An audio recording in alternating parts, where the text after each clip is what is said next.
Hello and welcome back to part 6 of the tutorial on rolls and flips. Last section I told you a little bit more about the basic hand roll. That basic hand roll is pretty difficult to pull off with a standard size saber, as some of you may have figured out, but it at least gave you the idea, or an idea of the theory behind the rolls. Rolling it over the top of the hand, in a basic hand roll, rolling it over the top of the hand into a lower grip, and rolling it back.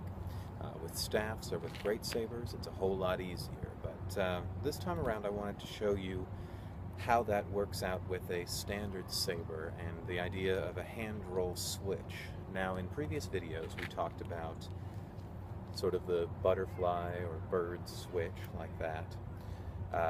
We even kind of dealt with the thumb-to-thumb switch, which is somewhat contact. But in terms of a full contact spin switch, what we have to figure out is, okay, where do we want the blade on the hand? If I want it here, how's it going to get here?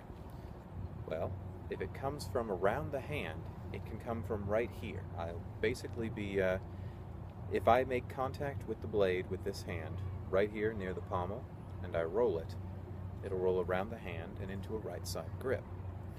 Okay, if I want it to be in a reverse grip, I have to ask myself, where do I need to start? Well, the reverse grip is, let's see, I can either start right there and roll it around to a reverse grip. Actually, that's how I'd have to do it, otherwise I have to start up on the blade. So rolling the thing around your hand to try to see where does your hand make contact and in what way. The full roll was grip to grip. We can do half rolls in the middle of a hand switch. Now let me show you a little bit about what that looks like. I'll move closer to the camera. You won't be able to see my head, but you'll be able to see the saber a little bit better. Alright, so if I want the saber to be here in this hand, okay, it's going to have to come from, let's see, like that. No, not quite like that.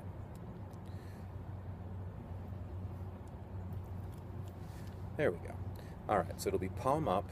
I'll be kind of karate chopping it right here in the top and rolling it around my hand and back into grip.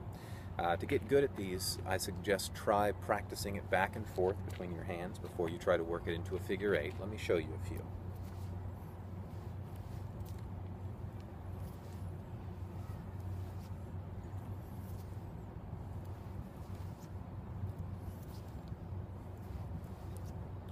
Alright, so that's it back and forth, and I can do it in reverse grip, or if I want to do it in standard grip, let's see, I'll have to karate chop low.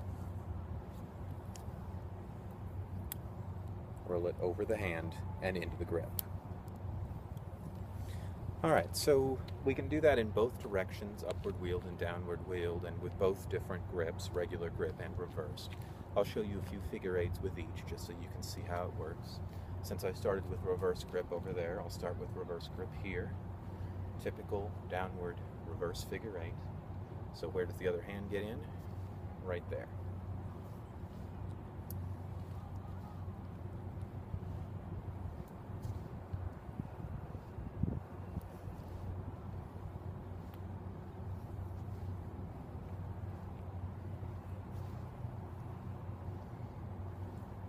Alright, now I'll change it to an upward.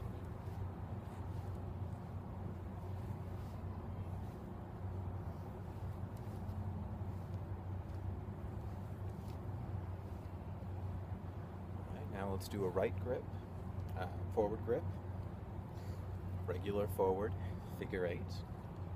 So the other hand.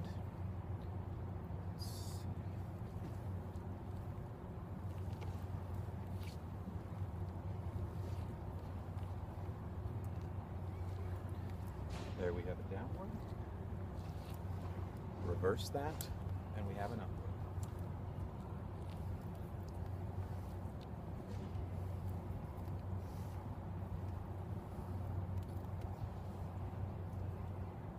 My upward is a little bit clunky, as you can see, partially because of the claws, but try just a little bit longer here.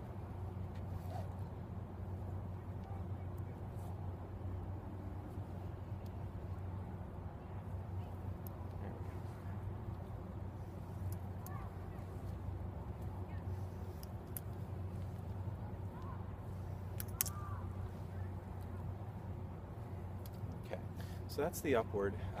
Obviously, I haven't practiced the upward wield forward grip as much as I've practiced something like the reverse grip, which for me comes a lot more naturally.